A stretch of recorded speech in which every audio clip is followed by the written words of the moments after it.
Okay, everyone. Hi, welcome to SBR Sports Picks. His name's Jimmy the Bag. My name is Peter Loshak. This is Loshak in the Bag Show for Tuesday morning, January 15th.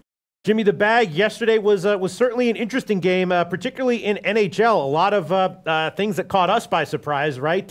Were the Avs having issues offensively? Not last night. The Habs did beat Montreal, though it was an OT, so that was a little bit, I guess a little bit unexpected, although some people that we run with were suggesting that the Habs might have been a good bet as a big underdog. And then Edmonton, offensive explosion. New Jersey, Chicago, final score 8-5.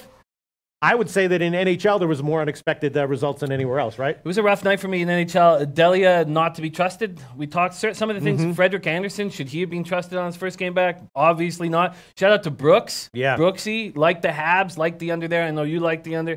Very, very tough day for me in NHL. I wish we had a chance to have gone over some of the things in the late show that would have probably helped us. Big shout out, though, to Dan Kelly. Yeah. We talked about the spot last night with Duke in Syracuse. When I jumped on Syracuse, Dan Kelly said, and one of the reasons why I jumped on it was because Dan Kelly said, Boeheim does this.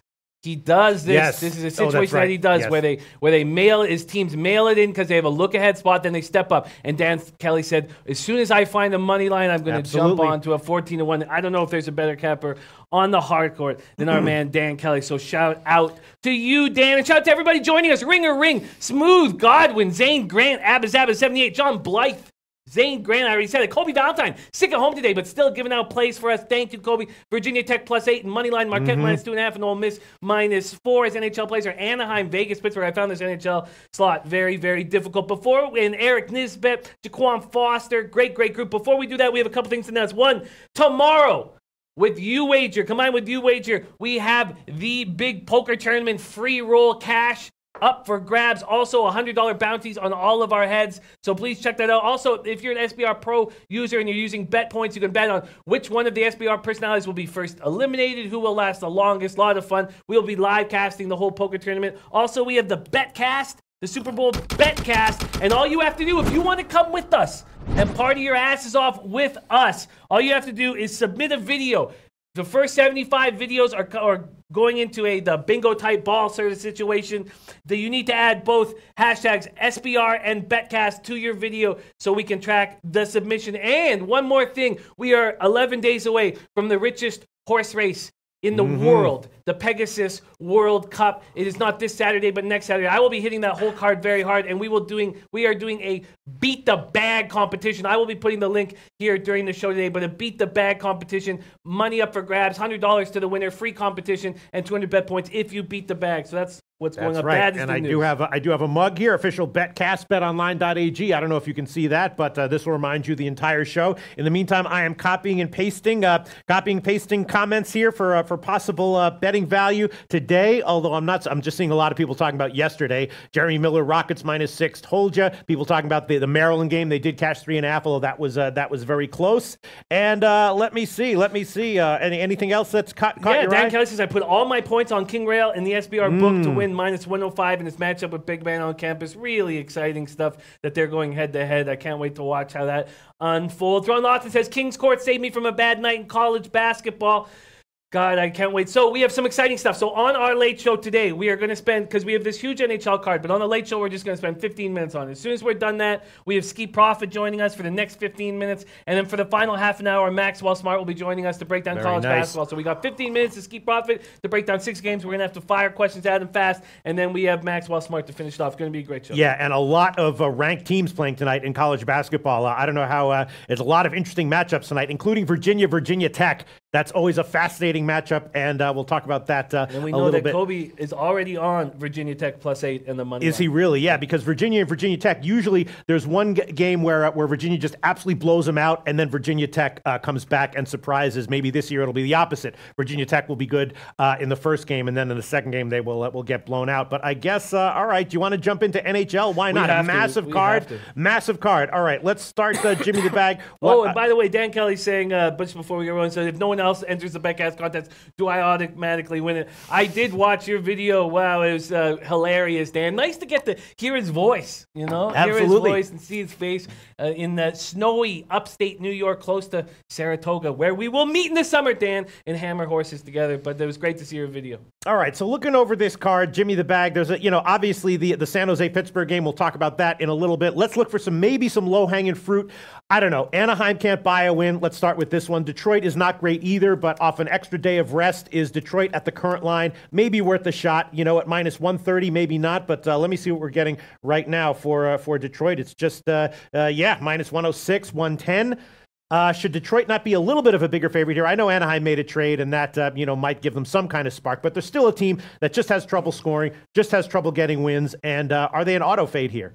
This is a tough card. This is a really tough game. Really Doesn't tough it always game. seem like whenever there's 10 games on the card, you can't find a winner? When there's 4 games on the card, you're like in 3 or 4 plays and they all win. It's a tough spot. So also, I want you guys to help us with the goaltending matchups. I did all these breakdowns very early this morning. Kobe Valentine says Anaheim finally gets a win. I don't care that much about the Cogliano for sure trade. Right. In fact, it's more of a red flag than anything else, because Cogliano is a guy who... a Gary Unger-esque player who plays in every game and is someone that you believe in the dressing room. So it was a big red flag. Now, a couple things did happen. Bob Murray, the general manager, did give Randy Carlyle a vote of confidence after the game. Shore is much younger than Cogliano, but I don't understand exactly why you're moving a veteran. If you were moving a veteran, why wouldn't you get Ryan Kessler out of there? Ducks 0-7-4 in their last 11, coming off 4-3 overtime loss at Winnipeg on Sunday night. That looks better than it actually was. We're talking about a Winnipeg team that was missing 2 of their top 4 defensemen in Buffalo and Tyler Myers. And we remember when a team's out of 2 of their top 4 defensemen, they're much more susceptible. So I think that we don't take as much as some people may when they just first look at taking Winnipeg to overtime at home. And we got Winnipeg in a huge game that we'll talk about later on this evening. Massive game. Red Wings broke out of a 13 losses and 15-game slump by beating Minnesota. Minnesota might be just a bad hockey team, too. So these are games, both these teams. Oh, Al Mack joining us. What a treat. Shout out to Al Mack. This is both these teams are coming off games that I think look better on paper than they actually were. Bertuzzi got his first hat trick. I'm a Bertuzzi fan. Thomas Vanek scored the other 2. DeKaiser expected to return tonight. So that will leave just Trevor Daley from the defensive core out of the lineup and Michael Rasmussen out. I like the Red Wings here, but I don't know if I'm going to back them against the Ducks. I feel like the Ducks are probably due. It's Gibson versus Howard. Yeah. Is the way I see it. One of these teams has to win. Yeah, but you're just not. I guess. I don't know. I think it's tricky going up against the Ducks team. That I think it was important that Bob Murray gave Carlisle the vote of confidence. This is a very tough game. I'd love to hear what other people are on. I'll tell you what my thought on this one, Jimmy the Bag, is. Would you like? This might be a game where the market or late market movement might really be telling, right? Because if this line moves in Anaheim's favor, I mean, how many games they lost in a row? 10, 11, and if this line moves in Anaheim's favor, that tells you that someone knows something with some kind of money that can move a market. And if it moves in Detroit's favor, it probably tells you the same thing, that Detroit is a side with some value here. And because the line is basically even on both sides right now, we probably will see some movement, right? That might be worth tailing. No? I don't care as much. I care more about what the gate pass keys and the NHL cappers in our group are talking about. So especially if the line movement agrees with them, then we might definitely. Really. There was enormous late movement in the Ducks Penguins game. Enormous movement towards the Ducks.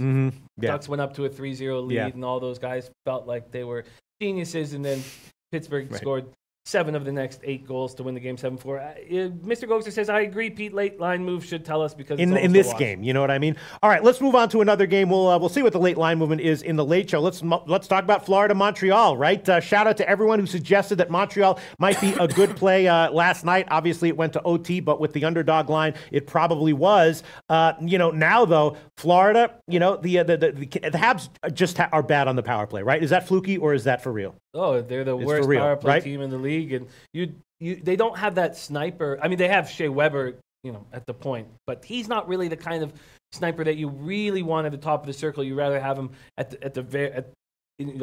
directly in front of the net at the blue line for shots to be tipped and to injure the shorthanded penalty killers. But, all right, so now they're on a back-to-back off the big win against Boston, but they're a flawed team. They're a favorite. Why are we not at least like the Florida team total over, if not the Florida money line? Because I guess the team total over. I mean, Nick Bjugstad returned to the lineup immediately, put on the top line with Barkov and Dadonov. This is just a team that's hard to trust. And this is the final game of a very bad road trip. Do they just want to go home?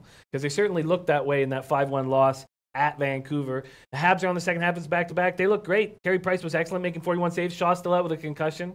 Let's see. Razor's Edge says, Montreal do to Boston what Florida will do to Montreal. Makes some sense. And we're going to see Niemi. What's your take on Niemi, Jimmy the Bag? Just a terrible Well, I'm assuming we'll see Niemi. I'm actually seeing Price unconfirmed, but that's wrong. I couldn't possibly comprehend why if they would risk Price, who's injury prone in this situation. Niemi, 7-4-1, 3.85 goals against average, 86 save percentage. He's this funny guy who, whenever I completely count out he has a big game, I don't trust him, but I don't trust Luongo. Is Luongo the starter at this point? It says unconfirmed. See, Luongo, Montreal boy. You have to think this is an opportunity for him to get out of his slump. You have to think that a Montreal boy like Bob Lou should be able to play a great game. And Razor's Edge says Luongo owns Montreal 9-0 past 3 years except for this season's loss. Mr. Gokes are calling Niemi a gas can. Yeah, I like the way Razor's Edge put that. Montreal do to Boston what Florida will do to Montreal, but and I guess that's why you're not getting a plus 130 on Florida, which is sort of what I'd want to back them. But you could get a nice little alternative puck line here. That would be a decent price, right?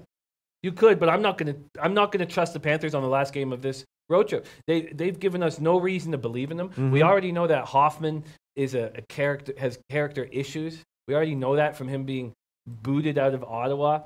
Do they listen to Buffner, or this is a team that I just don't feel comfortable putting my money on them. And now here's my thought, and you've been watching hockey for quite a few years in your life, Jimmy the Bag, right? Now I understand that at the end of a road trip, a team sometimes wants to go home, right? But not necessarily if they lost all the games on the home trip. Don't you think they want to go on go home with a win? Yeah. Or are they just like, all right, we lost every game so far, let's get another Nate loss. Holgren is obviously on my picks yesterday. Says Jimmy gives horseshit picks. Yeah, 0-3 and on a bit of a bad run. Hey, Rafa, can you put up our horseshit NHL record after my 0-3 night, please? I just think that this Panthers team is questionable. You think so, huh? Questionable. Yeah, with guys like Hoffman, I just can't. Because at one point, I mean, there's still an offensive-oriented team that can put up goals at any given point, right? No? Yeah.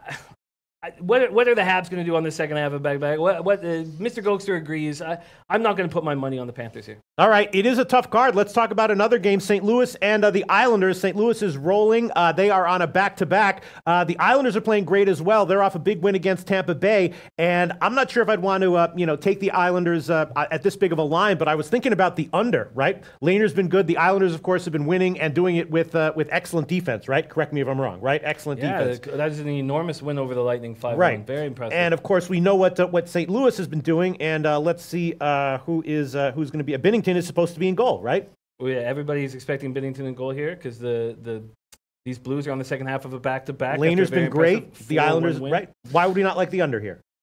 I tell you why. I actually think that it's time for Binnington to shit the bed. Oh, really? Wow. 3-0-0, 1.45. He's a 0.67 goals against average. I know I was big on Binnington coming in, but this is the NHL, and it's a tough place to play, and I can't imagine him. I can't imagine that he's capable of rolling like this. I don't trust him anymore. I mean, how could he be this spectacular? At what point is he going to drop the ball? I wish the Islanders were coming off of a loss instead of coming off beating the best team in the NHL 5-1 at home. They give the Lightning just their third loss in 21 games, only their second loss of the season by more than 3 goals. Islanders are 11-3-0 in their past 14 with just Ladd and Hickey on the IR. Blues are on the second half of a back-to-back. That was a very impressive 4-1 win to watching last night. We know St. Louis Elite said these guys are sleeping tigers, just watch out for them. Binnington made his first career start January 7th, 3-0 shutout over Philly. Second goalie in St. Louis history to get a shutout in his first start. The win over the Flyers was first of 3 victories in as many starts. He's allowed 2 goals on 76 shots as a starter. I mean, come on, it's just too good. Right. This is just too good. I can't. I think we need to pick the time where Binnington gets hurt, and I think that this might be a spot in a sleepy Barclays Center with 9,000 people in the crowd. But still, especially if you buy up to 6, a 4-1 win still gets you the under. Because when the Islanders do win, they're winning those types of games, right? No, I hear you. It's a tough spot. It's a tough spot, and the under could easily be in play, especially with the way. Actually, Lehner's actually not been quite as good lately. Right. 2.50 goals against average. I believe, I don't have a save percentage in front of me, but it's not great. Kobe Valentine posting some picks, and he says Anaheim money line is one of his plays. All right, I guess I guess we can add on our plays whenever we want to, but let's move on. All right, well, Jimmy the Bag, is there any one game that you do like off this card? Yeah, there's a few spots, and I've made no bets. I wanted to talk about everything before, but I would like to take the Kings on the money line, and I'd like to hear why I shouldn't at this point. Wild on the second half of a back-to-back after losing 7-4 at Philadelphia last night. Something's wrong in Minnesota. Right. Something's wrong, and why wouldn't this Kings team that's desperate for wins be able to do something here? The Wild have now lost 2 straight, giving up 12 goals. Eric Furr day-to-day, Dumba out with that ruptured pectoral muscle. Kings begin a 3-game road trip, so they're fresh. They're coming off a 5-2 win at home over Pittsburgh on Saturday. Quick look great. Kovalchuk has 7 goals in 36 games. Team worst -6. Rob Blake should be fired for signing him to that he's 35 years old, to the $18.75 million 3-year contract, which means that even so-called experts suffer from the same vividness bias that we suffer from in gambling. To think that he would add an old player who hadn't played in the NHL for 5 years to an already old and slow team is just incredibly stupid. Trevor Lewis week to week with a foot injury, Brodzinski out indefinitely with a shoulder injury, Ron Crawford liking the Kings under. This is a big money line for the Kings. What's been the movement on it? That's a good question. Let me see. LA Kings, because I was not almost no movement so far since opening.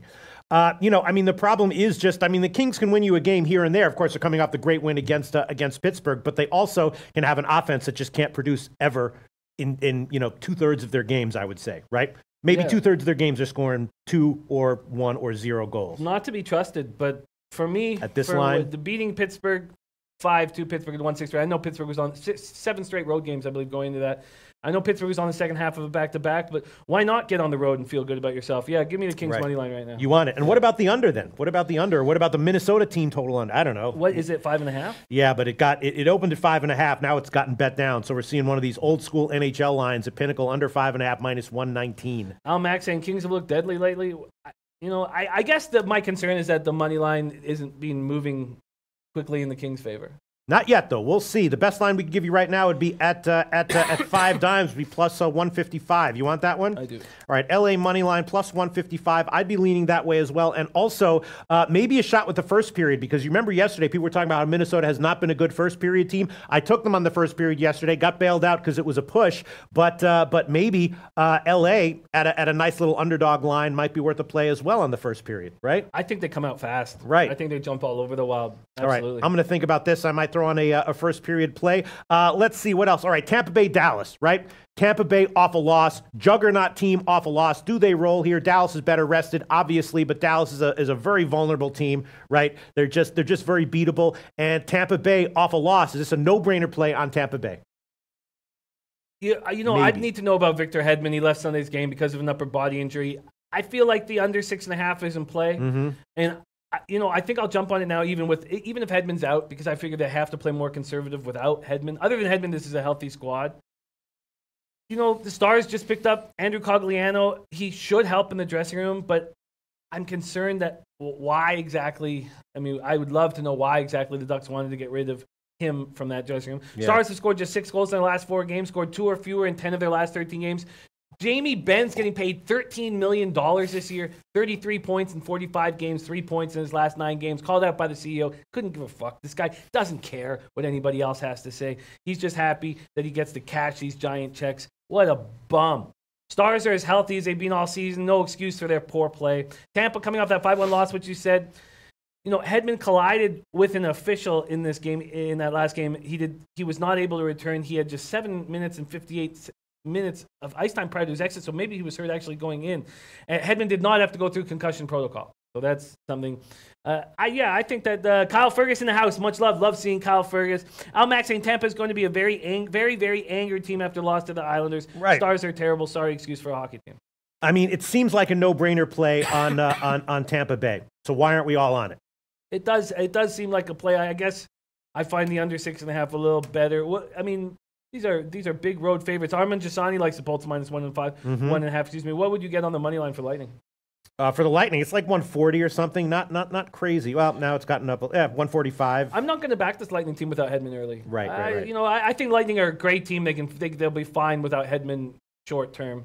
He'll be back and everything will be fine. But I tell you what, I think the under 6.5 is the most appealing spot in this game, and I'm going to take it. You're going to take it. The under in the Tampa Bay Dallas game, that will be 6.5 minus 115. No, minus 116. Sorry, minus 116 at Pinnacle. And Colby has a lean towards Dallas in this game. Mm-hmm. Under 6.5 minus 116. That's the current line at Pinnacle. This is a tough friggin' card. Billy Exotic was talking about how these Bolts last time the Bolts lost, how they always step back up. And I said I remember it was a game against the Jackets, and they were coming back from a road trip. They just lost to the Sharks. Billy Exotic's like, watch them bounce back here, and I was like, no, I'm taking the Jackets. Billy Exotic was bang on. Lightning won 4-0. And here he is. Sorry, there he is talking about it. He says, I'm on Bolts. Vasi will have that glare in his eyes. If he's got that glare in his eyes, I think the under cashes. All right, you want to talk Vegas, Winnipeg? Maybe the most interesting game on the card. Second, maybe only to Pittsburgh against San Jose. Both teams obviously playing great, and this is the rematch of the playoff series. This is the first time that they've met. Winnipeg, maybe it's best to pass unless you have a matchup analysis here that indicates value on one side or the other.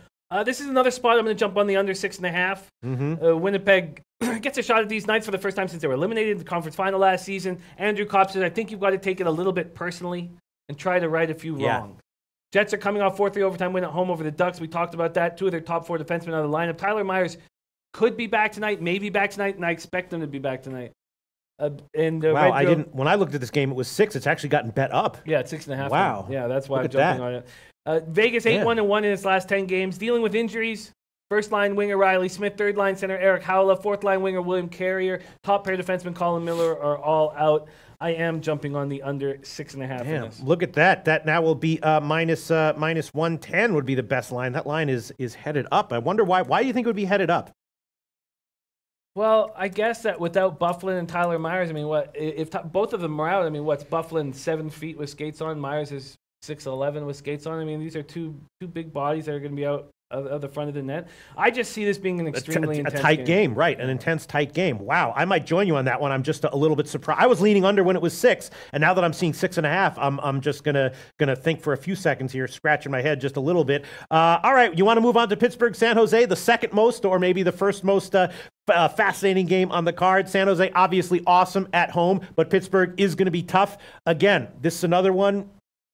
You have any matchup analysis that might indicate betting value one way or the other? Because to me, it's just like the Vegas game, a pass. I think that the Sharks have value here. Pens being on the road, really? I just am scared to fade the Penguins against a really good hockey team when the Pens need to send a message. So at this point, I'm not making a move on anything. San Jose coming off 6 straight win, 4-1 over the Senators on Saturday night, 13-2-2 over their past 17 games. This team could roll all the way to the Stanley Cup final. Martin Jones won 7 straight starts. Look at Jonas Donskoy could be back. Upper body injury. Skated Monday's optional practice. He missed the last 2 periods of that forehand with an apparent head injury. He says, I feel good. Nothing too serious. There's a good chance I'm in tomorrow. Listen to what he's done in his last little bit. This is a third line win. Third line with Kane and Hurdle. In his last 9 games, 8 goals, 2 assists, plus 9. Done all that damage on the third line. They've got Justin Braun back in the lineup. Mark-Edward Vlasic remains out. Penn's coming off that 5-2 loss at LA. They've had a few days off now. They've won 10 of 12, 15 of 20. Gwenzel, 5 of his 23 goals in his last 2 games. 10 points in his last 6 games. Top 6 forward Hornqvist. Top pair defenseman Schultz. And fourth liner Zach Aston Reese, all out of the lineup for the Pens. Yeah, this is interesting stuff. In the meantime, the line has moved in Pittsburgh's favor just a little bit. Hail to the Victor says Pens versus Sharks over. Yeah. What is the total in this game? Well, on the overnight, I saw 6.5, and wow, look at that. It's 6.5 juice to the over. Wow. Is that justified? I'm curious to see what kind of game is going to be played. I feel like the Sharks have more depth than the Pens and should just be rolling 4 lines and dumping chasing after them. Right. It's this is a very scary card, a very scary game on a very scary card. A lot of 6.5s are coming out. Maybe, I mean, the card yesterday was way higher scoring than I certainly thought, and definitely the market thought. Do you think there's some kind of recency bias that's driving these totals up? Well, Penn's 4th in goals per game at 3.56. Sharks 5th in goals per game at 3.55. Just adding that together is over 7. Penguins 5th power play in the league, 5th ranked 25.8%. Sharks 7th at 24.6%. So they're each scoring 1 out of every 4 power plays. Now, they both have great penalty killing. Sharks 3rd at 84.8%. Sharks 5th at 84.3%. Pie Guy over 7.5 for the Sharks. That's an exciting bet, Pie Guy. And one thing that's really fun to do when you think there's going to be offense is take those alternative lines because you can get some huge payouts. All right, well, let's talk about Carolina Rangers. This is Rangers having all kinds of problems defensively, right? No matter who's in goal, game in and game out. Carolina, I don't know, how, Carolina has 15 consecutive road losses to the Rangers. Now, I know we take this with a grain of salt, but look what happened the last time in the Washington-Boston game, right? It's at least worth noting, right? 15 straight road losses to the Rangers, but the Rangers having all kinds of problems. Maybe the Carolina team total over, is maybe the Carolina -1 an obvious play? What do you think? Gabe Pasquis making a very interesting point, saying, not a great breakdown on NHL card today. When you approach a card with a negative attitude, the breakdown is often very tentative. Good points. I think those are good points, man. I think you're good points. When you come in and you're concerned about a card, then it's a negative energy putting. I think that's a great point, Gabe Pasquis. I respect that. In this last game, the Rangers lost 7-5 at Columbus on Sunday night. They won 21 of 68 faceoffs. They were only, and I say only, outshot 40-27, because if you imagine that, look at Bu Nieves, 14 of 16 draws. He went 2 in 14. Mike Zibanejad, who you want in important faceoffs, went 9 of 24 faceoffs. You're just not going to win games when you do that. Rangers scored 5 goals for the first time since December 8th. They got 7 or more for the 4th time this season. 3 of the goals the Rangers allowed came less than 2 minutes after New York had scored, which drives coaches nuts. Georgiev played the last 2 games, so Lundqvist is expected to start in goal Tuesday. He's had a nice breather. I expect him to step up. Rangers, without Kevin Hayes, is a big loss. This is a big center who can win draws. He could be out again Tuesday. He's missed 6 games with an upper body injury. Rangers have been terrible. They've won 1 of 7, outscored 34-15. They've held a lead in their last 7 games for just 7 minutes and 32 seconds. And this Hurricanes team is rolling. Shout out to Rob Brindamore. Yeah. What a job he's done. Coming off a 6-3 win at home over the Predators. Sebastian Aho, who will be in the All-Star game, 3 goals, 1 assist, 15 goals in his last 18 games. Justin Williams, 5 goals in 5 straight games. What about the over? The over is just 6, and I'm seeing Mrazek, unconfirmed. But no, I think that Lundqvist could be good in this game, and Mrazek is playing well. Or better. Yeah. Better. Yeah, I guess when I look at this, I still think that we should ride the Hurricanes. I'm just not sure I'm going to do that. Is Gabe Pasquis saying that we were negative coming into this card? No, I was positive coming into the card, and then I looked at every single game, and I was like, man, there's just a lot of tough matchups, a lot of totals that I would be leaning over, but they're high totals, a lot of totals where I'd be leaning under, and they're low totals. I was perfectly positive when I started breaking down the card. Gabe Pasquis says, Rangers at home. I went with the Bruins last game against the Caps trend. Take the team with the confidence and past success. Rangers puck line. I mean, okay, I hope you cash Gabe Pasquis, but that's a risky bet based on how the Rangers have been doing defensively, right? They've been awful, but I think Lundqvist will help that. I sort of see it from that perspective. Mickey Total says the over is the play. My favorite play. All right, well, maybe here's a play that we can all be positive about. Except the line is massive. New Jersey against Columbus, right? New Jersey off a high-scoring win.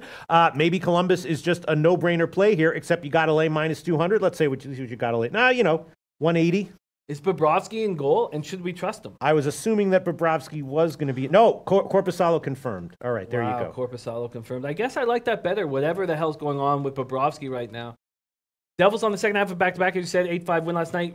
Hall remains out of line for the Devils. Devils entered Monday's action with the second-best penalty kill percentage in the NHL, and Columbus is the worst power play team in the league. And that, battling with the Canadians, they're almost identical numbers. It makes me not want to back Columbus here. If you're not going to get an advantage on special teams, how do you take a -200 favorite? So that's what's kept me off the Jackets here, because that was my first instinct. Well, you take them on the puck line. Yeah, but how could you possibly do that with a team that's last? Well, they're actually 28th.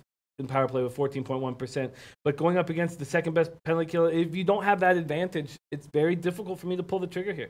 Yeah. Very difficult for me to pull the trigger. Golf Corleone says, how do I enter the poker tournament, Jimmy? All you need is a UWager account.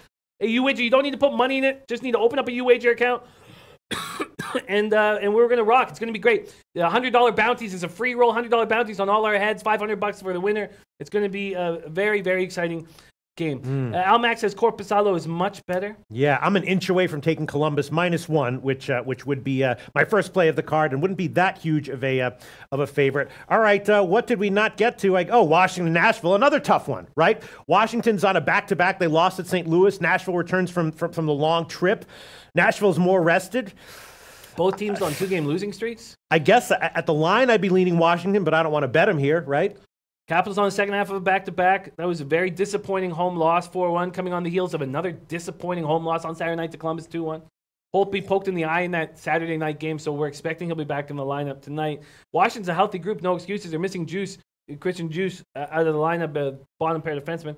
Predators coming off a 6-3 loss to Carolina on Sunday night. Ryan Johansson quietly had a very good season. 8 goals, 32 assists, and he's played most of the year without Forsberg and Arvidsson. Both are back healthy. Turris out of the lineup, Yannick Weber out of the lineup. I don't know what team to trust here. I guess I would trust the Predators. What would you get on that money line? The Predators, I was seeing, and the other thing is we're not seeing a lot of line movement with these lines either. The Predators are, Jensen saying, you wagered told me yesterday I had to deposit $100. Unless that's a brand new thing, which I will find out right away. Actually, you know what? I'll send a message right now and see if we can find out before the end of the show, Jensen. That was not the case last game, and I'd be surprised if that was. I will find out for you, Jansen, because we'd love to have you play. Actually, as we speak, the line is moving in Nashville's favor, so I don't know what's causing that, but it opened in the 140s, and I'm seeing some red boxes here on SBR odds, which indicates recent movement. Now up to 150 would be the best line at 5 dimes, so the line is definitely moving in Nashville's favor. As it should. Why the Capitals playing so bad? Is there something wrong with Ovechkin because he was demanding that week off? He's not played well since he's asked for that week off. I think it's fine that he's asking for that week off. I don't see any issue there. Let me just take a look quickly at this money line. I have to think that Nashville's got to be the play here. I mean, but at minus 150, I don't want to jump on that. All right, you know what? I'm going to take Columbus -1. I'll jump on that one. It might be a bad play. I understand why you wouldn't endorse that play, especially at this line. I'm going to take Columbus -1. The money line will be minus 180, and the puck line will be, hopefully Korpisalo stands on his head. Puck line will be plus 135. All right, I'll take that one as my first official play. Yeah, Angel Romero dropping some big plays, early morning plays, 2-unit plays. He's on Braga, Ataka, the Portugal tourney. Benfica money line minus 154. Those are his 2 spots. Right. That's copied and pasted. Yeah, this is I don't mean to be negative. I can understand why Gabe Pasquis says that. I just feel like this is a tough card. And I came out with 3 plays that I liked. Yeah. We're gonna spend the first 15 minutes of the late show. I'm gonna work on this. Mally Mal likes the Jackets. Gabe Pasquis saying Columbus and over is a good play, Pete. Okay. MLB saying I don't like this NHL card either. It's a tricky card. It's just a tricky card, and you can always tell when I don't make plays coming into the show where I'm trying to beat lines that I think it's difficult. And I think it's difficult here. Kevin Pine says I really want to slam Ducks today. Think they end the streak. Yeah, I could understand why you would think that, but you're just not getting enough there to back a team that's lost 11 straight. It's a tough card, man. All right, yeah, I'm just scanning some looking for some comments to maybe shed some light on this. Let's see, just shed some light on possible NHL plays here. Fred Gialli, Lightning money line. Okay, Islanders money line, Sharks money line, Wild money line, and under. Yeah, I mean, that all makes sense. It's just the lines are all favorites, so, you got to win pretty much all of them to have a nice profit, right? Well, we got Dan Kelly's basketball plays. We can let that lead us into the basketball segment. Yeah, if I'm looking at this card, I would say the two teams that I could add, but I'm not sure if I'm going to. The 2 plays I could add is I could add the Lightning and I could add the Jackets. Right. Of the 2 of them, what's the most appealing? I don't know. I guess the Lightning feel more trappy. It does feel sort of a trappy spot, but if you had no concern over that and you were just looking at on paper, you'd have to think that Lightning are capable of bouncing back. The Jackets not having that advantage on the power play hurts them. Okay. Bookie Bird says Vegas money line is my only NHL play. I guess we'll be back at 5:30 Eastern time where maybe we'll be more positive about today's card, but it's just tough because there's a lot of, strong teams matched up against each other, right? A lot of big favorites that you want to take, but you don't know if they're too big of a favorite to justify a play. Steve Priest is on the same play as me. Lightning Stars under 6.5. I like hearing that. Gabe Pasquis says we are convincing one another it's a tough card, and we are giving it more power than it deserves. No. I think it's legitimately a tough card. I like what he's saying. I think it's important to hear both of his statements about this card. I think it's important. Yeah. All right, you want to move on? All right, so we have Dan Kelly's plays here. You want to move on to NBA? Jimmy the Bag. Let's see what we got here. In the NBA. Let me just scroll down. I do. Okay, first. Okay, now I don't usually have plays that I'm thinking are no-brainer plays here, right? But Jimmy Butler comes back. Minnesota goes back to face Jimmy Butler, right? Gotta be liking Minnesota here, getting 6 points, right? Oh, I'm the opposite. Really? I gotta be liking the Sixers here at home. Why. Jeff Teague practiced on Monday. He's not listed on the injury report, so he'll be in. Derrick Rose questionable to play, but Covington remains out indefinitely. I think the Sixers send a message here. I think they send a message. And if they don't, it's a giant red flag. Timberwolves are 17-13 since trading Butler, coming off 110-96 win at home over the Pelicans. Cat goes for 27 and 27. Fifth player in NBA history to post at least 27 and 27 and 4 block shots. They've won 4 or 5. I think this is a juicy line. I didn't make this bet because it felt trappy but Sixers are a healthy group. I don't see why they don't smash here. I don't see why they don't smash. Based Kenneth says Sixers lock. Mally Mal says T-Wolves trash on the road. And the line has moved in Philly's favor. Nasty Nate says Sixers is the play. I guess I would have just thought that... King Rail says 76ers is my max bet, and Jeff is a game time decision. Depends where you look. It depends where you look, because he's not even on the actual injury report that the team puts out. But here on RotoWorld, it says, oh no, here it is. And on RotoWorld, they're saying it now too. Practice on Monday, not being listed on the injury report for Tuesday's game in Philadelphia. So, it just depends where you look. But I hear what you're saying. I think the Sixers are the play. You think so, huh? Yeah, I absolutely. And lock me in right now. Because we know that, I'll just think this out a little bit. We know that Minnesota is motivated to play for this coach. They went in and got an outright win against OKC, right? Then the next game, of course, they lost outright. It feels like this one is more likely not to go down to the wire, or not? Not to me. No, not to you. I think the Sixers smash here. All right, well, we can give you 6 minus 110 at the Greek. It is 6.5 most other places, but it's still at 6 minus 110 at the Greek. Philly minus 6. Minus 110. And then the other play I was definitely thinking about, Golden State Denver, obviously a huge game here, but it feels like, Golden State is rounding to form now, right? They're definitely more rested in this one. Feels like a big trap, but Golden State minus 1. Wow, PRC publicist saying expect a shootout and liking Minnesota money line. Sorry, back to that Sixers play, and we'll get to the Golden State Warriors. Very exciting spot. What did I get juice-wise? 6 minus 110. That's the current line at the Greek. It is headed up, open 5.5. It's 6.5 at most places, but the Greek still has 6 minus 110. Yeah. Elo saying Butler is going to go off. Sharp Money says Sixers all day. I want to bet this before the line moves before it moves.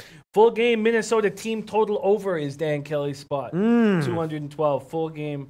I was leaning over as well, and as you know, a lot of times to protect myself, I take team totals. I had a winner yesterday. Remember, I took a Portland team total under, and I was warned against it because both teams like to run, but that Portland one did cash. And I was definitely thinking about the Minnesota team total over here as well. I was leaning over in general. Speaking of the bag, giving out shit picks from Nate Holguin, let's put up that NBA record if you don't mind. I'm back to double digits there. And I'm into single digits, negative single digits in the NBA after last night. 2 winners last night. Jimmy the Bag rolling. Look at that. Plus 6% in NBA over a big sample size. That is not easy to do. Yeah, I mean, the guys, we've got experts on King's Court that are smashing it. Dan Kelly smashing it. So I'm just thankful that I don't hate coming to work in the morning like I did through this baseball season. Warriors Nuggets. This is the marquee game on the card, other than that Sixers game that we just talked about. Nuggets have won 12 straight at home, 18-3 at the Pepsi Center, coming off tough 116-113 home win over the Blazers on Sunday. Jokic went for 40, 10, and 8 against the Blazers. Gary Harris hamstring, Trey Lyles wrist, both questionable. It's great to have all these guys here. And Ski Profit, don't forget, will be on our late show breaking down these games. Warriors coming off their 4th straight win, 119-114 in Dallas on Sunday night. Steph goes for 48, hits 11 threes. Past 5 games, averaging 33.4 points, 7 assists, 5.2 boards, and he's hit 34 threes. These teams met on October 1st. Low-scoring affair, 198 Nuggets victory. Fred Gialli says over on Golden State game. That's what I was thinking as well. Mally Mal says Tampa Bay is a bet on team all season. Mally Mal also says taking Denver plus any points. Right now you can only get Nate 1. Nate Holguin says you're a hockey player giving out confident losers daily, kid. Nate Holguin, can you read? Wait, who said that? Nate Holguin, can you read?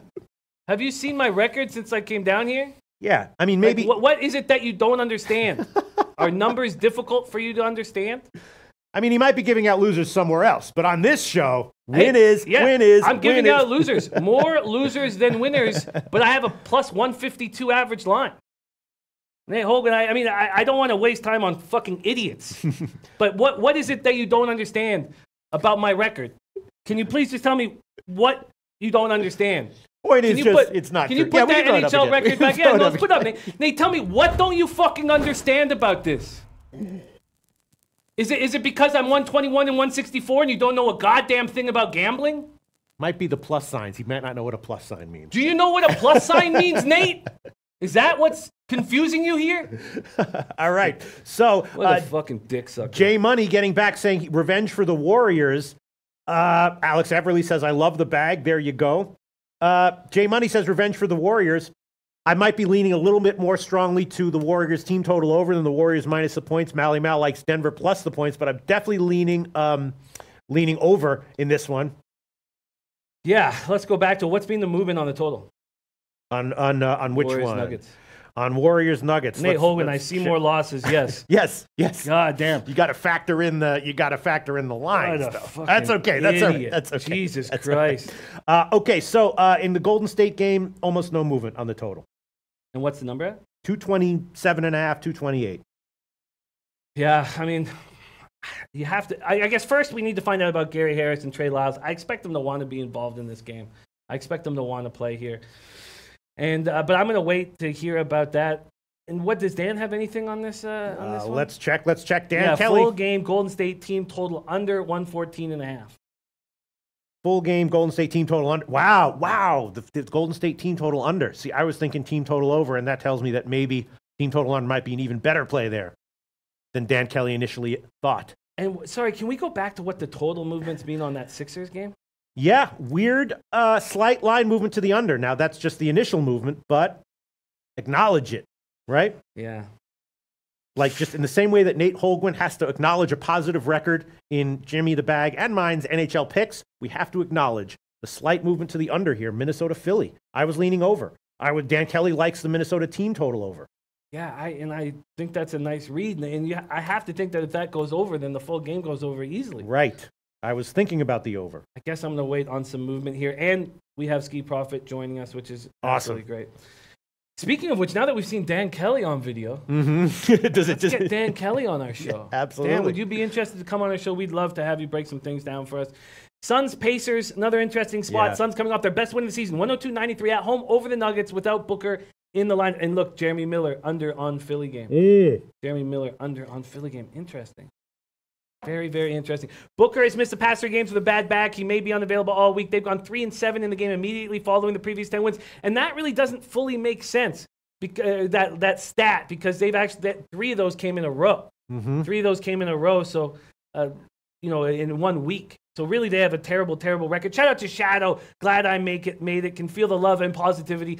Sorry, Shadow. I've had a tough 24 hours, but God, I love you, Shadow, and you make me rethink when I'm upset that I shouldn't be upset. So much love to you. Glenn Elliott Man says Suns just beat Denver, might hang within the number. I think it's dangerous to back them here after such a good game. Oubre 26 points in the last 2 games. Crawford out for personal reasons. He's a non-issue in this spot. Pacers are a rested group. 121-106 win at New York on Friday. They won 8 of 11. And the 3 losses in those 11 games were 2 to the Raptors, 1 to the Celtics. Miles Turner missed last 4 games with a sole shoulder, questionable to return. Corey Joseph still dealing with that thigh injury, questionable. Darren Collison, questionable, but they've been dealing with these issues for a little while. I expect them both to play. Yeah, Mal liking Oladipo, points over. Mally Mal says Suns lose after every win. And Mally Mal says take Pacers easy. Corey Mack says, this is a game I like today about the 76ers spot. It says 76ers money line and the over. Revenge spot. Jeremy Miller. Millie and Philly have basically only swapped players. Teams aren't a whole lot different. Last 3 games average a total of 213 points. Love under 231. Oh, wow. Really? Okay.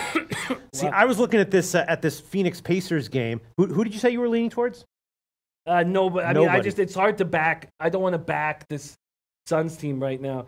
Let's see. Oh, very specific. Because I was thinking about the under. And that's what he's on. Dan Kelly's parlaying Phoenix plus 11 and the Phoenix, Indiana under 219. Really? What's been the movement on that? So that, let me see. Actually, a very teeny move to the under. So if he likes Phoenix plus 11 and the under, that means he thinks they're correlated. Yeah, yeah, it does. But it also means that he would probably admit to at least slight lean to the to the Indiana team total under, which is 114 and Thomas Corrigan joining us. Great basketball show he has out of Portugal. Says, I'm liking Phoenix, to be honest. They've been playing hard without Booker, and they can stay competitive. Rob Portwando, Philadelphia under. Pacers on 3 or more days rest after a long trip. It's almost like a road game for Indy. Wow. I'm not liking Indy here. I was thinking about the Indy team total under, and I'm an inch away from taking it. I just have to settle it in my mind just a little bit. I think that the under is a play, right? Oh, wow. Miss J. Shout out to Miss J. News, Booker is back tonight. No limits on playing time. Wow, I did not. I've got to break this game down differently. Well, that would, wow, okay. So then the line will move in the Suns' favor, and we should jump on the Pacers at that point. One would think, but it hasn't moved yet, though. Yeah.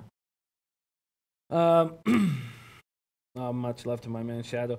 I'm going to, that's very interesting. Thank you so much, Miss J, for letting us know that, but I'm going to spend a little bit more time on this game. Why don't we keep rolling along? Thunder at Hawks. Hawks coming off 133-114 loss at home to the Bucks. Hawks are 7-7 over their past 14. Hawks had 24 turnovers against the Bucks. Average 18.4 turnovers a game, 30th in the league, and we know this Thunder team can get their steals.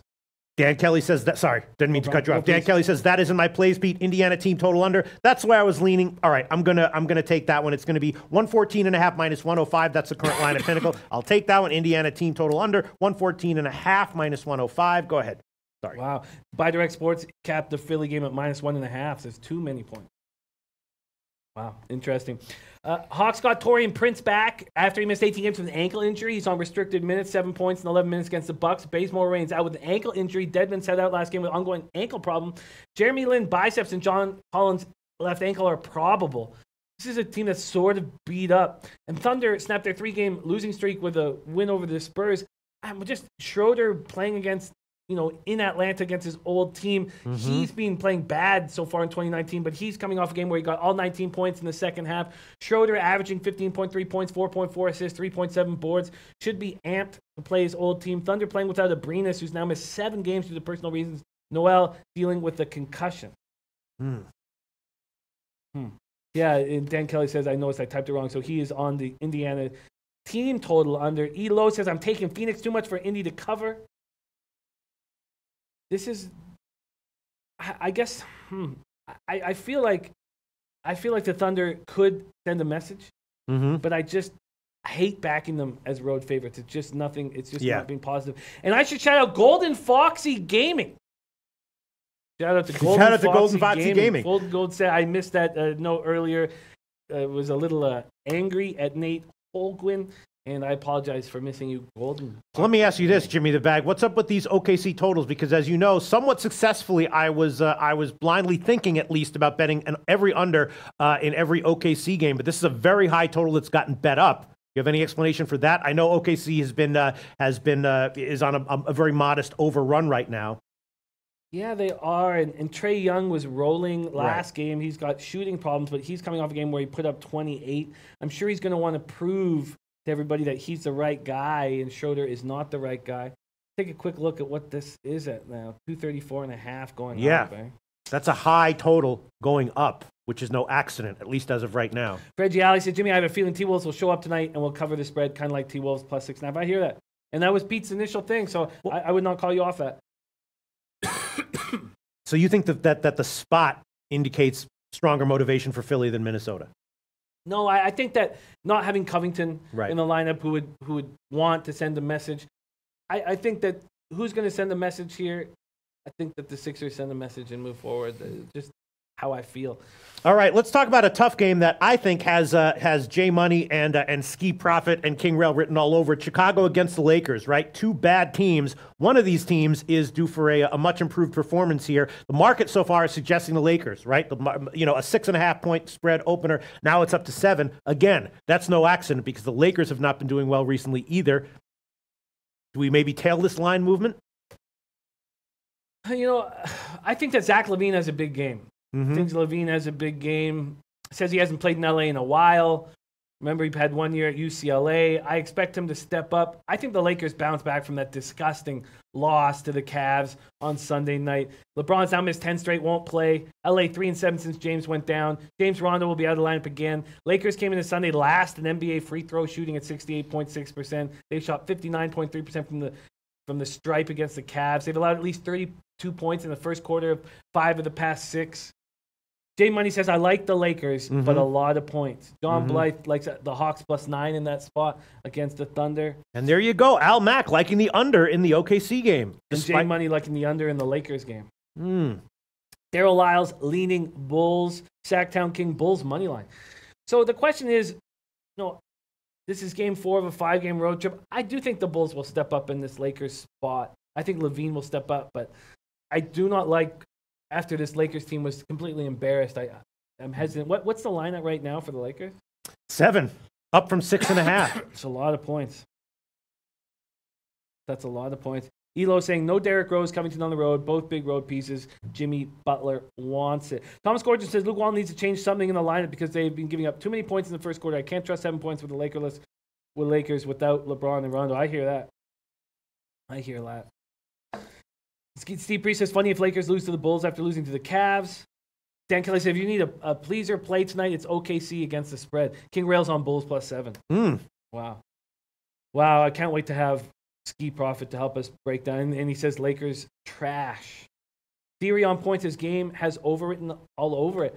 What is the total in this Bulls-Lakers spot? 214.5 and almost no movement. Well, it's actually uncertain. 214, 214.5, 215. Market all over the place as of right now. Yeah, it's a tough spot. Dan Kelly says OKC wins by 20. And Dan Kelly does not make those kind of posts lightly. No, I understand sort of where he's coming from in this game. Thunder are not playing well. I know they bounced back and beat the Spurs, but that was 3 losses in a row that were disappointing. Here they're going to play the Hawks. Schroeder's going to want this badly. He's going to want to show something. I can understand why he's there. I'm going to put a question mark beside it. So if Dan Kelly likes OKC to win by 20, would he prefer the OKC team total over at 121 or the Hawks team total under at 113, or maybe both of them slightly? We've seen this before. Thomas Gordon was giving Luke Walton. Yeah, sorry, I messed that up when I said it. But yeah, I read the same thing about Walton. Sorry if I screwed that up. Sorry? No, I was just saying that I wonder which team total, if Dan Kelly expects a blowout from OKC, if you would prefer the OKC team total over at 121 or the ATL team total under at 113, or maybe both. A lot of times when you have a great read on a spread like that, both of the team totals that are associated with it can be great bets. We saw that in the Memphis Pelicans game. Maybe the Hawks team total under at 113 might be a good bet. I guess I'm just a little bit, maybe have a Trae Young bias. One player bias. That happens a lot with me in basketball, Yeah, I hear it. Nate Holgren says it takes real skill to bet anything other than puck line. No mystery to the ROI, but those losses wear it. You know what, Nate Holgren? He sure has perseverance, doesn't he? Nate, he's a hater with perseverance. If there's no mystery to the ROI, right. If there's no mystery to taking puck lines and having a positive ROI year after year after year, then why don't we cure starvation with my goddamn puck lines, Nate? Why don't we make the world a better fucking place with my puck lines? Why don't you do that, Nate? Why don't you follow all my puck lines and start giving back to the community? You fucking ass clown. Why don't you do that, Nate Holgren? If I'm up ROI year after year after year, let's make the world a better place by following all of my puck lines. And why doesn't everybody do it? So we can stop starvation in America and in Canada and do all these. Let's cure cancer with my fucking puck lines, Nate. I guess the technical answer to that is that betting is a zero-sum game. So anyone who wins, there's a loser. So you're not actually creating any new wealth with betting. But didn't mean to get technical there. But Nate Holgren, if you want to hate on Jimmy the Bag, go for it. Just pick another sport. Don't pick NHL. Don't pick NBA. Don't pick NFL. Are you up in everything? I am up in fucking everything, Nate Holgren. Okay. I'm going to help you, Nate Holgren. Keep watching the show. Wait until Jimmy the Bag is down in a sport and then slam him. But as of right now, you got nothing. And don't look at NHL because you're going to be waiting a hell of a long time. Probably forever. All right, so let's move. So in the meantime, Dan Kelly said nothing. He's got nothing there on the team totals. And I guess we can talk about Miami, Milwaukee before we quickly touch on what we're going to cover in depth in the afternoon show with Maxwell Smart in college basketball. A ton of ranked teams are playing. A ton of very, very interesting matchups. I don't know if you're going to give any picks right now, but it's definitely. I've looked over the matchups, and it's definitely going to be a fascinating card. Very interested to see what Maxwell Smart has to say about it. Miami, Milwaukee. Any thoughts, Jim? Yeah, I think this is a nice spot. Bucks have lost 6 straight to the Heat. Last time they played, they lost again, 94-87. They held Antetokounmpo to 9 points, 13 boards, and 3 assists. It feels like the Bucks should smash the Heat and send a message. Also, Heat are coming off of a good game. I think that's another nice spot. I mean, they beat the Grizzlies by 4 points. But I guess what I'm saying is Winslow, 26-7-4. This is a Heat team that I think could get smashed in the mouth by the Bucks. The Bucks didn't play very well against the Hawks and still won 133-114. I think when the Bucks went into Houston, and I was going to take Houston until King Rail and all these guys were saying, whatever you do, don't take the Bucks. And I didn't take the Bucks. I just stayed off of it. I think I learned something. I watched that game, learned something about how good this Bucks team. They just completed their best first half of a season in 28 years. You know, I think that the Bucks send a message here. What would I get on the Bucks? Funny shit. Elo says Nate.access stopped working. Yeah, Bucks all day was a comment that I didn't see who it was. Milwaukee, 8.5 up to 9 at bookmaker, but 8.5. I think the Bucks smash here. They've lost 6 straight to this Heat team. They've lost earlier this year. Yeah. I think they send a message to the Bucks team. I will take the And Bucks. this might be one of the situations where you see a big line and you're scared of it, but because of the spot, you see like a 16-point win, and then you're like, okay, what was I afraid of there? I agree. I agree. When Bucks play Miami, all the talk goes out the window, says Hoops 590. Bucks under 57 first half. I won my last 10 Bucks picks. Wow. Bucks under 57. That's a team total under. And they've done that before. I'm gonna jump on this. You want that one? Yeah. All right, Milwaukee minus 8.5, minus 105. That's the current line at Pinnacle. So as of right now, the plays that we've given, Jimmy the Bag, L.A. money line plus 155, Tampa Bay, Dallas under 6.5, Vegas, Winnipeg under 6.5, Philly minus 6, and Milwaukee minus 8.5. And just one thing they're saying, I think Billy Exotic said, I think Greek is playing, but it's game time decision. He's not a game time decision. He's not on the injury report. I know he missed 2 games ago with a left hip contusion, a right quadriceps soreness, but he's not on the injury report. He's all ready to go. And my plays are Columbus minus 1 and Indiana Pacers team total under 114.5. A lot of leans, a lot of head scratching situations, which might all get a lot clearer in the afternoon show, which we will be doing with the help of Ski Profit and Maxwell Smart. All right, anything else you want to mention with regard to NBA before we move on to college basketball? Yeah, I'm just taking a quick look at Dan Kelly's spots. He likes Chicago Lakers over 51.5 in the second quarter. Yes. He also likes the third quarter over 55 at minus 115. And he says line shop. Some big differences on these at the books I use. So interesting stuff. Thank you, Dan, so much for sharing your great plays with us. All right. And then, of course, in the afternoon show, we will be doing a half hour with Maxwell Smart. Yep. Half hour with Maxwell Smart, where we'll probably talk about Florida, Mississippi State, Kentucky, Georgia, Arkansas, Tennessee, Virginia Tech, Virginia. That's a very interesting game. Obviously, Virginia is a team that can cover as a big favorite, including against Virginia Tech. It seems like every year there's one game where Virginia Tech wins outright as an underdog, and one game where Virginia wins by 30 as a 15-point favorite. What is likely to happen here? I would have been leaning Virginia Tech here, but we'll see what Maxwell Smart has to say about it. Also, Notre Dame and UNC. Notre Dame is coming off a game where their leading scorer was out and they rallied around and they got a win there. UNC is on the other side of things. They're coming off of a loss that they were pretty embarrassed about. So I was thinking that UNC minus the points, maybe first half, maybe full game would be a play. That's the way I'm leaning. I'm thinking about UNC. Ole Miss is very interesting. Ole Miss 14-1 against the spread on the year.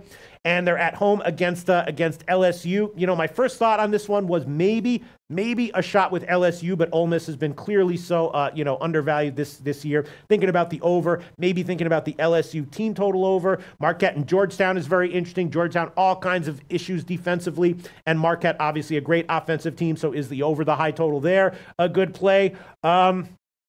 We'll hear from Maxwell Smart on all of this, right? A lot of comments, I'm sure, are coming in. Yeah, comments are coming in. I'm copying and pasting them. First off, we do know that Kobe Valentine is on Ole Miss. Okay. -4.5. Let's see. Bookie Birds on West Virginia +6. St. Louis -7.5. Miami of Ohio +7.5. And then Nuggets +1. And liking Vegas money line against San Jose, against, did I say San Jose there? Who's Vegas playing again? What's wrong with me? Vegas is playing. They're playing Winnipeg. Winnipeg, thank you. Sorry. Thank you. John Blythe on Florida +3.5. Notre Dame +14.5. Interesting. Steve Priest also on Virginia Tech +7.5. Gate Passkey says, great card for Maxwell to give his gold. Try not to make the card negative today with the squirrels. I'm sorry, Gate Passkey. Give us another chance, man. Big Ragu saying Jimmy game winner is looking good. He sure is looking good. And what a shock that Coliseum threw in that dud on the 5th. That just threw me for a loop. Can't wait to break down these big races coming up with you, Big Ragu. And also, I'm going to put the link right now. I'm going to grab the link right now for the big Beat the Bag competition. for the big Pegasus, the richest horse race in the world. We will be doing Beat the Bag, so if you could take over a second. I'm gonna Yeah, sure. I was also looking at some totals here. Arkansas, Tennessee is interesting. I was thinking about a shot with the under. We know that Tennessee creates matchup problems, especially defensively for a lot of teams. Arkansas is a very young team. They're going to be on the road, so I'm thinking that maybe a shot with the Arkansas, Tennessee under. That's the way I was thinking. I would love to know what Noli Knows thinks about that. Also thinking about the West Virginia TCU under, maybe another very high total. TCU has problems defending the interior, but I'm not sure that they're going to get exposed by West Virginia on that one. So I was thinking about the under in West Virginia TCU and the under in Arkansas Tennessee. Both of them have relatively high totals. And Florida Mississippi State is another interesting one. This is two other teams that are very defense oriented, but the difference is that this is a very low total, could easily sneak over any which way. It's an interesting card. As of right now, my leans would be the under in the Tennessee game, under in the West Virginia TCU game, leaning North Carolina minus the points, but Robbie Tagaloa, I think someone else saying that they like Notre Dame plus all those points. I mean, Notre Dame is obviously a scrappy team that can rally around, that rallies around, that circles the wagons, in the beginning of the game, in the middle of the game. Not a team that I want to be laying points with, but it does feel like a big bounce back spot for UNC, and maybe a little bit of a letdown spot for Notre Dame. Julian Cesario like Seton Hall, Mississippi State, and Marquette. Yeah, Mally Mal liking Providence. Same with King Rail. Both of them on Providence, and the under TCU over Cincy, under Virginia Tech first half, and Virginia full game. We know that Ben Sportsbook, I believe it's Ben Sportsbook, liking Virginia full game under as well. Steve Priest liking Bowling Green. DJ Big Boss says Marquette minus 2.5 best play, and that is right with Kobe Valentine, who's also liking Marquette. And it feels like, if Marquette wins, it's going to be a high-scoring game. So maybe the Marquette team total over. Yesterday, what did I say yesterday? I said Texas team total over. That one cashed by a mile. The game soared over, and Texas covered. And I should have thrown that lean on. It was just 64. I think they got to 78. But this is a very interesting college basketball card. Since their 1980, NC State minus 9.5 against Wake Forest. Obviously, NC State is a far superior team, but these kinds of situations at this time of the year in college basketball can be very trappy. 400 asking us to break down the Seton Hall game. That's a tough one. We will, and we already have heard people on Providence, but we'll also have Max to help us with that. Yeah, I mean, the problem is that Providence is a very tough team because they're great rebounding, but they're bad at free throw shooting. And we know what a heart attack situation it can be to bet on a team that's bad at free throw shooting, right? Yeah, and we just talked about that with the Lakers. Yeah, exactly. The Lakers are, and we know that that's a huge key to Max when he breaks down these college games. So. And Providence is a great team. Mutt Beast in the lineup, okay. Not Bruce Ian, but Mutt Beast. That's when he's a superhero, right? Yes. He's Bruce Ian when he's Clark Kent, but he's Mutt Beast, the superhero. He says, nice, Marquette wins big. It was, at first glance, it would seem that way. Providence is just very, very tough. Great rebounding team, which is likely to be in play here. Bad free throw shooting team, which is likely to be in play here. And the line opened at Pick'em. Money came in on Providence, which could be telling. We'll see where this line is. Let's see. Here you go. Kobe Valentine says Providence has bad end-of-game coaching right on free throws. It's bad. Take Seton Hall, in my opinion. Yes. I mean, that is just heart attack city when you're taking a poorly coached and bad free throw shooting team in conference play. Yeah, no doubt about it. Kobe Valentine's Providence has a bad end game coaching. Yeah, I was right there. He says, take Seton Hall, in my opinion, talking about the foul line shots that you were talking about. Kyle Fergus saying, anyone else like Bowling Green? Yeah, Steve Priest. He's also on Mississippi State and Mississippi. Interesting. And Kobe Valentine with one of his classic underdog plays that he also thinks has a little bit of value on the money line. We saw this yesterday, not from Coley, but from Dan Kelly. A lot of times these cappers that we respect say that a big underdog has value on the money line, on the spread. They're a great bet. King Rail like in Providence, though. Look at that. Ron Crawford, Seton Hall, Tennessee, and Marquette. Seems like a lot of people liking the Marquette spot. All right. Well, we can break this all down we should probably wait and just listen very carefully to Maxwell Smart and then maybe just tail it all in the afternoon show. What do you think, Jimmy the Bag? I think it's exciting. We're going to have Ski Profit to break down the NBA card. So we'll only spend the first 15 minutes on NHL, and we'll come in with a more positive attitude. Gate Pass, Ski, thank you for sharing that. Billy Exotic liking Virginia moneyline on his parlays. DJ Big Boss liking New Mexico +7. And Mutt B says Mississippi wins tonight. And Mally Mal also liking Providence -1. Wow, look at that. Yeah, Mally Mal and King Rail both on that spot. Pretty good spot to be in, man. Pretty good spot to be in. Maxwell Smart says Bowling Green continues winning. We'll be talking with you, Maxwell Smart, in a few short hours. Any final words, Jim? No, excited. We're excited about the poker tournament. That is tomorrow. I'll find out what Jansen was talking about because I do not believe that is the case. So we'll find that out tomorrow. Join us. That is at 8 p.m. Eastern Time. We're on the UWager site, UWager Poker Tournament, SBR UWager Poker Tournament. And don't forget, if you want to be flowing down to Costa Rica and travel to Jaco Beach to party with us for the Super Bowl, all you need to do is send in a video. We're only accepting the first 75. And you need to add both hashtags, hashtag SBR, hashtag BetCast. Let's get it in. We'll see you at 5:30 Eastern Time.